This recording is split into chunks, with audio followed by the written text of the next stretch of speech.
When I first moved to California, there was a joke, and it went like this. It's the gay 90s in Palm Springs, because everyone who lives here is either gay or 90. Well, the joke was because there was a whole generation of LGBT people who were getting ready to retire, and Palm Springs seemed like the place. But more and more, San Francisco seems like a pretty good place to spend the golden years. Case in point, OpenHouse. Here we are today with Seth Kilbourn, Executive Director.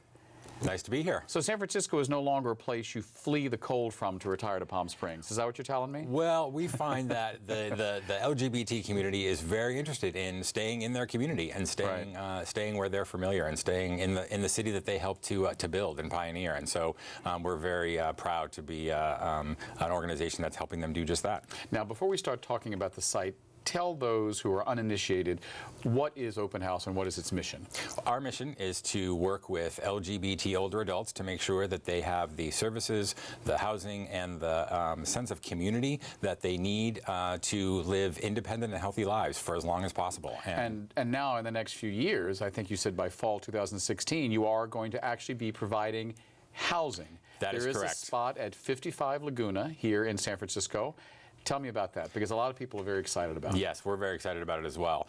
We're getting started on the first phase of our construction project, 40 units of affordable housing, which will also include a new home for OpenHouse to provide expanded services and community activities for everyone, no matter where they live in the city. And so we're very delighted to be building a campus of sorts that includes housing, but also includes services and amenities for the whole community. And then in phase 2, which will begin in 2017, we'll build a brand new building right next door, which will have another 79 units of housing and much more activity space. So eventually 120 units of affordable senior housing. That is correct. You know, you don't have to be in San Francisco for more than like 2 minutes at a cafe to know that housing is the hot issue right now, and many people think the third rail of political issues here in San Francisco.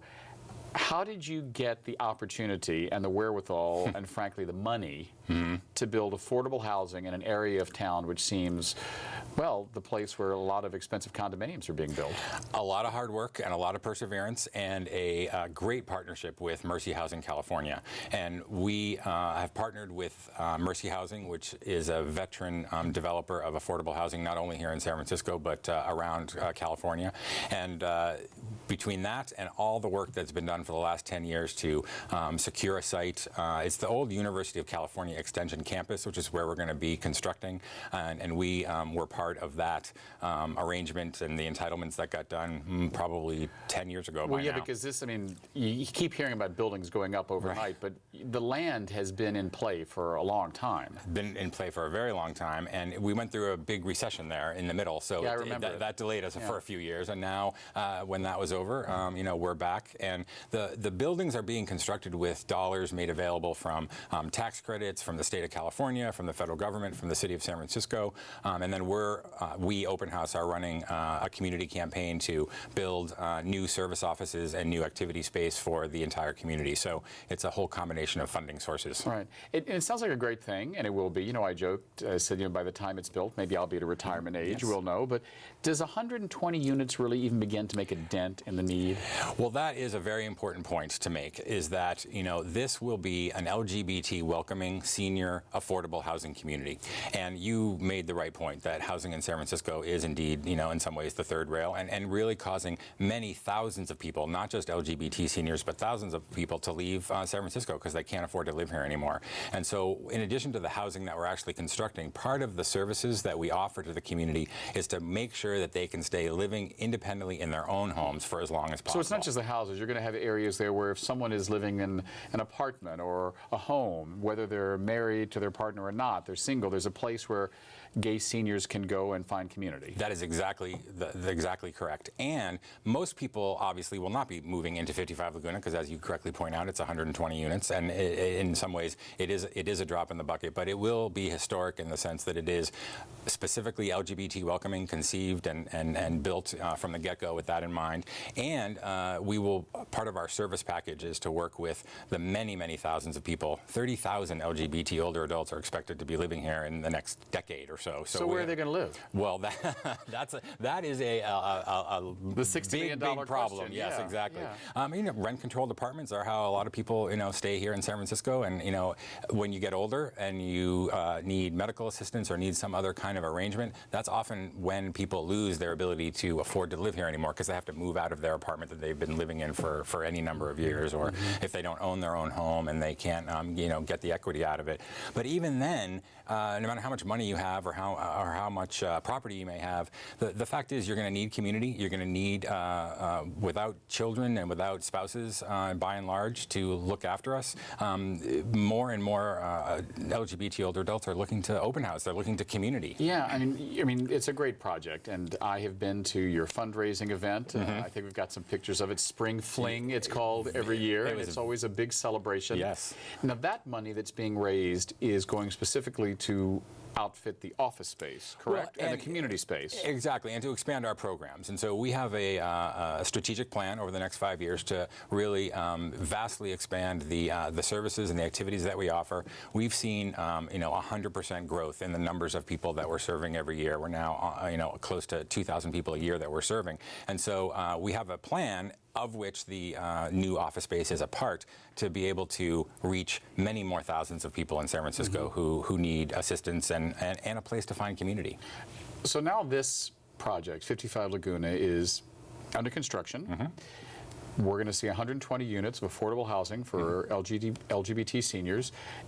Are there more plans for more down the road? Well, that is a very good question. And what our commitment is to ensure that people have access to the housing that they need. And so whether that takes the form of building additional housing down the road, or working with people to live in their own homes or find other LGBT-friendly communities around the city. So you could become a grant-making organization is what you're talking about. Well, I don't know about that, but I think we could. What we can do is really work with people, and depending on their situation, work with them to find housing that they can afford, of whatever sort it may be, to help them stay in their own home first, and then find other places that are welcoming. Talk a little bit about the demographics. How many LGBT seniors are there now? I know you said there's going to be so many more in a few years. What's the population we're talking about now? And is it men? Is it women? Is it gay, bisexual, transgender, all four letters of our community? It's definitely all four letters of our community, and all the diversity of our community, whether it's economic diversity, demographic diversity. It's about 20,000 LGBT folks over the age of 60. So if we define that as an older adult, that's how many are here today. And along with the rest of San Francisco, the numbers of older adults who are going to be living here over the next decade is going to grow very, very quickly. San Francisco actually per capita is one of the oldest cities in the country when you look at the demographics of people who live here. And so the rest of the population here in San Francisco, the LGBT older adult community is going to be growing very, very quickly.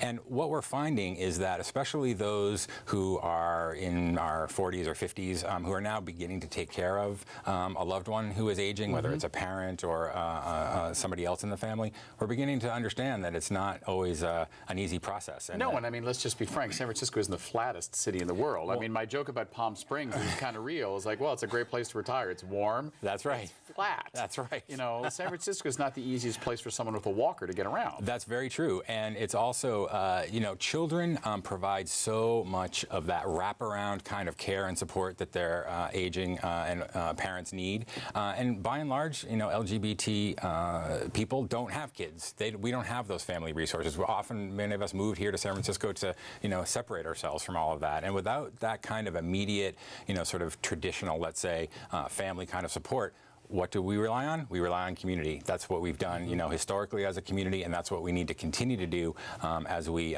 get older together. Because, Are you encouraged? Oh, very much so. Yes, I'm very encouraged. I think that there's a lot of money flowing into San Francisco right now. How much of it's trickling down to organizations like Open House in general, but specifically to Open House? Is the tech boom helping you? Well, There got to be some gay rich techies. Well, I think there are, and I think that you're getting to a very important point about how much money is in San Francisco and how much of it is actually getting to trickle down to help not only LGBT people but a lot of people, stay here in San Francisco. And I do think that we have a very serious challenge in front of us collectively as a community. I'm optimistic about the fact that our community is coming together to do what we can to make sure that our folks can stay here, can live here, can be independent, can stay healthy, and not have to get into premature hospitalization and all sorts of other things because they don't have somebody to look after them. Our programs at Open House include our friendly visitor program, so we make sure to touch base with people who have mobility challenges. Speaking of mobility challenges, we work with people to make sure that they have the services that they need, whether it's a health service or a mental health service or any number of community services. Access to those kinds of opportunities that children often do that work for their parents, and we're doing it for our community. So if you're an LGBT senior in San Francisco, soup to nuts, Open House is where you go for information and help and all that. Absolutely. Last question, who are the first 120 or 120 households that get here? Is it a lottery? How you choose them? It's a really good question, and it is done by lottery. That's how affordable housing is distributed in San Francisco. So if anybody is interested in 55 Laguna, whether living there or finding out more information about Open House and our services, please So it's not too early. If there's a senior right now watching this and said, God, in 2 years, I don't know if my landlord's going to kick me out. I'm 70 years old. I've got mobility issues.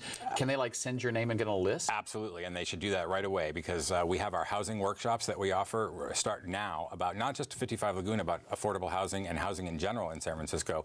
And now that 55 Laguna is under construction, we're really happy to include that site as well in our housing workshop. So yes, people should give us a call right away. Great, thanks for your work.